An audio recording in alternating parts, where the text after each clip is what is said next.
ಚಿಕ್ಕಪ್ಪ ನಾನು ಆಡ್ತೀನಿ. ಇರೋ ನಿನ್ ಸೋತ್ಬಿಡ್ತಾನೆ, ಆಡ್ತೀನಿ ಇರೋ. ಏನ್ ಸಂತೋಷನೋ ಚಿಕ್ಕ ಮಕ್ಳನ್ನ ಸೋಲ್ಸಕ್ಕೆ. ಯಾಕೆ ನಿನ್ನ ಎಷ್ಟೊತ್ತಿ ಸೋತಿಲ್ವಾ? ಬರೀ ಮೋಸ ಮಾಡಿದ್ರೆ ಸೋಲ್ದೆ ಇನ್ನೇನಾಗ್ತಾರೆ. ಹೋಗೋ, ನೀವ್ ಆಡ್ಬೇಡ್ರು ಇವನ್ ಜೊತೆ, ಬರೀ ಮೋಸ ಮಾಡಿ ಗೆಲ್ತಾನೆ. ಅಪ್ಪ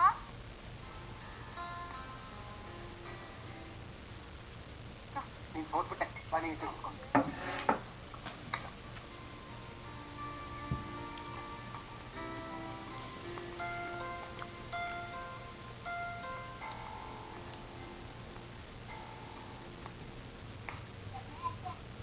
ಬೇಲ್ಪುರಿ ಬೇಕು. ಬೇಲ್ಪುರಿನಾ? ಬೇಲ್ಪುರಿ. ಸರಿ, ನೀವ್ ಕೇಳೋದ್ ಹೆಚ್ಚೋ ನಾ ಮಾಡ್ಕೊಡೋದ್ ಹೆಚ್ಚೋ? ಮಾಡ್ಕೊಡ್ತೀನಿ. ಅಯ್ಯೋ, ಮನೇಲಿ ಕಳ್ಳೆಪುರಿನೇ ಇಲ್ವಲ್ಲೋ. ಒಂದ್ ಕೆಲ್ಸ ಮಾಡೋಣ, ಕಲ್ಯಾಣಿ ಅತ್ತೆ ಅವಲಕ್ಕಿ ತುಂಬಾ ಚೆನ್ನಾಗಿ ಮಾಡ್ತಾಳೆ, ಅವಳ ಕೈ ಅವಲಕ್ಕಿ ಮಾಡಿಸ್ಕೊಡೋಣ. ಚಿಕ್ಕಪ್ಪ ಕಳ್ಳೆಪುರಿ ಇಲ್ವಂತೆ. ಅವನಿಗೇನೋ ಹೇಳ್ತಿದ್ದೀರಾ, ನಿಮಗ್ ಬೇಕಾ ಹೇಳಿ, ಮಾಡೋಣ ಅಂತೆ. ನಮ್ಗೇನ್ ಹೊಟ್ಟೆ ಹೆಸರು ಇಲ್ಲ, ಅವ್ರಿಗ್ ಬೇಕಂತೆ. ಅವರೇ ಕೇಳಿದ್ದು, ಶಮಿಯತ್ತೆಗೆ ಹೇಳು ಬೇಲ್ಪುರಿ ಮಾಡ್ಕೊಳಕ್ಕೆ ಅಂತ. ಓ ಅದಾ ವಿಷಯ. ಏಯ್ ಡುಮ್ಮ, ನಿನಗ್ ನಾಚಿಕೆ ಆಗಲ್ವೇನೋ? ಮಕ್ಳ ಕೈಲಿ ಹೇಳಿಸ್ತೀಯಾ? ನೋಡಕ್ಕ, ಅವನಿಗೆ ಎಷ್ಟು ಕೊಬ್ಬು ಜಾಸ್ತಿ ಆಗಿದೆ ಅಂತ. ಏನ್ ಕೊಬ್ಬು? ನಿನಗೆ ಕೇಳಿದ್ರೆ ನೀನ್ ಮಾಡ್ಕೊಡ್ತೀಯಾ? ಮಾಡ್ಕೊಡಲ್ಲ, ಅದಕ್ಕೆ ಅವ್ರ ಕೈ ಹೇಳಿಸ್ದೆ. ಏಯ್ ಸಾಕ್ ಸುಮ್ನಿರೋ. ಮಧ್ಯಾಹ್ನದಿಂದ ಹೀಗೆ ಇವ್ರತ್ರ ಆಟ ಆಡ್ಕೊಂಡು ಸೋಂಬೇರಿ ತರ ಕೂತಿದ್ಯಾ? ನಿಂಗೆ ಎತ್ ಮಾಡ್ಕೊಳಕ್ ಏನ್ ಕಷ್ಟ? ಸರಿಯಾಗಿ ಕೇಳಿದೆ ಶಮ್ಮೆ, ಕೇಳು ಕೇಳು. ಸುಮ್ಮನೆ ನನ್ಗಂತಿರ್ತಾನೆ ಮನೇಲೆ ಕೂತಿರ್ತೀರಾ ಅಂತ. ನನಗೆ ಯಾರು ಹೇಳೋರಿಲ್ಲ ಅಂತ ಕೊಬ್ಬು ಇವನಿಗೆ. ತಿನ್ನೋದು, ಅರ್ಥವಿಲ್ಲದೆ ಮಾತಾಡೋದು, ಮಲ್ಕೊಳ್ಳೋದು, ಇಷ್ಟೇ ಆಗಿದೆ ಇವ್ ಜೀವನ. ಅಪ್ಪ, ಈ ಮಾತನ್ನ ನೀವು ನನಗೆ ಹೇಳ್ತಾ ಇದ್ದೀರಾ? ಅಪ್ಪ ಶಶಿ, ಸುಮ್ನಿರ್ತೀರಾ? ನೆನ್ನೆ ಕೂತ್ಕೊಳ್ಳೋಣ ಅಂತ ಶುರು ಮಾಡ್ಕೊಂಡ್ಬಿಡ್ತೀರಾ ಜಗಳ. ಶಮ್ಮಿ, ಅಡ್ಗೆ ಮನೇಲಿ ಅಕ್ಕಿ ಡಬ್ಬದೊಳಗಡೆ ಒಂಚೂರು ಕಡಲೆಪುರಿ ತಂದಿಟ್ಟಿದ್ದೀನಿ, ತಗೊಂಬ. ಹಾಗೆ ಕ್ಯಾರೆಟು, ಈರುಳ್ಳಿ, ಹಸಿಮೆಣಸಿನ್ಕಾಯಿ, ಕೊತ್ತಂಬರಿ ಸೊಪ್ಪೆಲ್ಲ ಮಾಡೋಣ. ಸರಿ, ಬೇಕಿದ್ರೆ ಬಾ ನೀನು. ಆಯ್ತಮ್ಮ ಮಹಾತಾಯಿ, ಬರ್ತೀನಿರು. ಕಲ್ಯಾಣಿ, ಹೇಗೆ ನಡೀತದೆ ನಿನ್ ಇಂಗ್ಲಿಷ್ ಕೋರ್ಸು? ಚೆನ್ನಾಗಿ ನಡೀತಾ ಇದೆ ಅಣ್ಣ. ಬರೀ ಇಂಗ್ಲಿಷ್ ಅಲ್ಲದೆ ಪರ್ಸನಾಲಿಟಿ ಡೆವಲಪ್ಮೆಂಟ್ ಅಂತೆಲ್ಲ ಹೇಳ್ಕೊಡ್ತಾ ಇದ್ದಾರೆ. ತುಂಬಾ ಇನ್ಫಾರ್ಮೇಟಿವ್ ಆಗಿದೆ. ಒಳ್ಳೇದ್ ಬಿಡು, ನಿನಗಿಷ್ಟ ಆಗ್ತಿದ್ಯಲ್ಲ. ಆದ್ರೆ ಕಲ್ಯಾಣಿ, ಈ ಕೇಂಬ್ರಿಡ್ಜ್ ಸ್ಕೂಲ್ ತುಂಬಾ ದೂರ ಅಲ್ವಾ?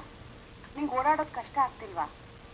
ಹಾಗೇನಿಲ್ಲ ಅಕ್ಕ, ಇಲ್ಲಿಂದ ಹೋಗ್ಬೇಕಾದ್ರೆ ಡೈರೆಕ್ಟ್ ಬಸ್ ಸಿಗುತ್ತೆ, ಪ್ರಾಬ್ಲಮ್ ಏನಾಗಲ್ಲ. ಆದ್ರೆ ವಾಪಸ್ ಬರ್ಬೇಕಾರೇನೆ ಬಸ್ ಬದಲಾಯಿಸಿ ಬರ್ಬೇಕು, ಸ್ವಲ್ಪ ಕಷ್ಟ. ಇವತ್ತು ಬಸ್ಸಲ್ಲಿ ದೊಡ್ಡ ಗಲಾಟೆ ಬೇರೆ ಆಗೋಯ್ತು. ಗಲಾಟೆನಾ?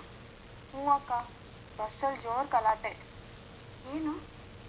ಹೊಲ್ಡೋನ್ ನಾವು ಬಂದ್ಮೇಲೆ ಹೇಳಿ ಗಲಾಟೆ ವಿಷಯ. ಕುತ್ಕೋ ಬಾ. ಹೇಳು, ಏನು? ಏನಿಲ್ಲ ಕಣೋ, ನಾನು ಕ್ಲಾಸ್ ಮುಗಿಸ್ಕೊಂಡು ಬಸ್ ಹತ್ತಿದ್ಮೇಲೆ ಸಡನ್ ಆಗಿ ಯಾವನೋ ಒಬ್ಬ ಕುಡ್ಕ ಜೋರಾಗಿ ಏನೇನೋ ಮಾತಾಡಕ್ ಶುರು ಮಾಡ್ಬಿಟ್ಟ. ಎಲ್ರೂ ಸೇರ್ಕೊಂಡು ಕಂಡಕ್ಟರ್ಗೆ ಹೇಳಿ ಬಸ್ನ ಅರ್ಧದಲ್ಲೇ ನಿಲ್ಸಿದ್ರು. ಅವನು ಇಳಿ ಅಂದ್ರೆ ಏನ್ ಮಾಡಿದ್ರು ಇಳಿತಾ ಇಲ್ಲ. ದೊಡ್ಡ ಗಲಾಟೆ ಆಯ್ತು. ಈಗ ಲೇಡೀಸ್ಗೆ ಅಂತ ಬಸ್ ಮಾಡಿರ್ತಾರಲ್ಲ, ಇನ್ಮೇಲಿಂದ ಅದ್ರಲ್ಲೇ ಓಡಾಡು, ಈ ತರ ಯಾವ ಪ್ರಾಬ್ಲಮ್ಮು ಆಗೋದಿಲ್ಲ. ಆ ಬಸ್ಸು ಯಾವಾಗ್ಲೋ ಬರುತ್ತೆ, ಅದಕ್ಕೆ ಅಂತ ಕಾಯ್ಕೊಂಡು ಕೂತು ಟೈಮ್ ವೇಸ್ಟ್ ಮಾಡಕ್ಕಾಗತ್ತಾ? ಎಂತ ಜನ ಅಪ್ಪ, ಮರ್ಯಾದಷ್ಟು ಓಡಾಡೋ ಬಸ್ಸಲ್ಲಿ ಕುಡಿದು ಬಂದು ಗಲಾಟೆ ಮಾಡ್ತಾರಲ್ಲ. ಯಾಕೆ ಕುಡಿತಾರೋ ಚೆನ್ನಾಗೋದಿಲ್ಲಪ್ಪ. ಅಣ್ಣ, ನಿಂಗೆ ಇನ್ನೊಂದು ಆಶ್ಚರ್ಯದ ವಿಷಯ ಗೊತ್ತಾ? ಏನು? ಪ್ರಶಾಂತ್ ಭೂಷಣ್ ಸರ್ ಇದಾರಲ್ಲ, ಅವ್ರು ಕುಡಿತಾರೆ.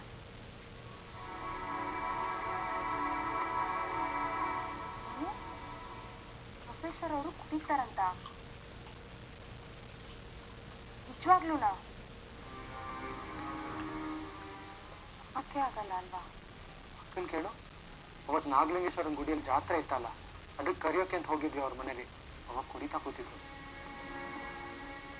ಹೌದಾ ಅಕ್ಕ? ಅವತ್ತು ಕುಡಿತಾ ಇದ್ದಿದ್ದು ಹೌದು. ಅವ್ರು ಯಾವಾಗ್ಲೂ ಕುಡಿಯಲ್ವಂತೆ.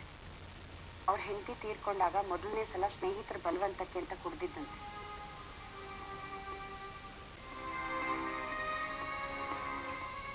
ಆಮೇಲಿಂದ ಮನ್ಸಿಗೆ ಬೇಜಾರಾದಾಗೆಲ್ಲ ಮಾತ್ರ ಕುಡಿತಿದ್ರಂತೆ. ಅವತ್ತು ಅಷ್ಟೇ ಅವ್ರ ಮನ್ಸಿಗೆ ತುಂಬಾ ಬೇಜಾರಾಗಿತ್ತಂತೆ. ಅದಕ್ಕೆ ಕುಡಿತಾ ಇದ್ದಿದ್ದು ಅಂತ ನನ್ನ ಹತ್ರ ಹೇಳ್ಕೊಂಡ್ರು.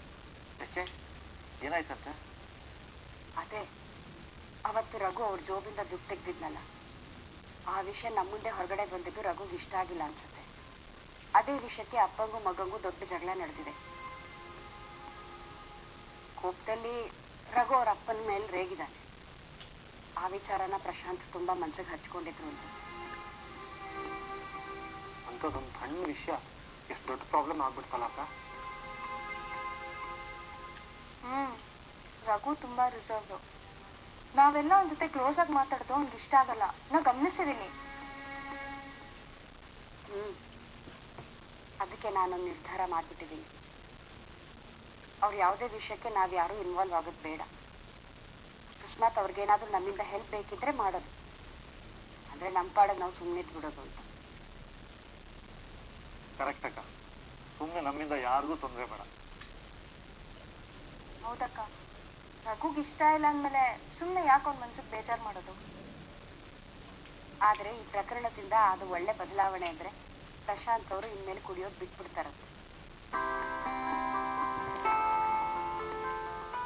ನಾನು ಅವ್ರ ಮುಂದೆ ಕೇಳಿದ್ದೆ, ಮಕ್ಕಳ ಮುಂದೆ ಹೀಗೆಲ್ಲ ಕುಡಿದ್ರೆ ಅವ್ರ ಮನ್ಸಿಗೆ ನೋವಾಗಲ್ವಾ ಅಂತ. ಅದು ಅವ್ರಿಗೂ ಸರಿ ಅನ್ಸಿದೆ. ಅದಕ್ಕೆ ಮಕ್ಕಳ ಮುಂದೆನೂ ಬೇಡ, ಬೇಜಾರಾದಾಗ್ಲೂ ಬೇಡ, ಕುಡಿಯೋದೇ ಬಿಟ್ಬಿಡ್ತೀನಿ ಅಂತ ಪ್ರಾಮಿಸ್ ಮಾಡಿದ್ರು. ಮಕ್ಕಳ ಮುಂದೆನೆ ಪ್ರಾಮಿಸ್ ಮಾಡಿದ್ರು. ಅವ್ರ ಮನೇಲಿ ಉಳಿದಿದ್ದ ಹಳೆ ಬಾಟಲ್ಗಳನ್ನೆಲ್ಲ ನಮ್ಮ ಕಣ್ಣು ಮುಂದೆನೆ ಆಚೆಗೆ ಎಸ್ದ್ರು. ಹೌದಾ? ಸೂಪರ್ ಬಿಡಕ್ಕ, ಒಳ್ಳೇದಾಯ್ತು.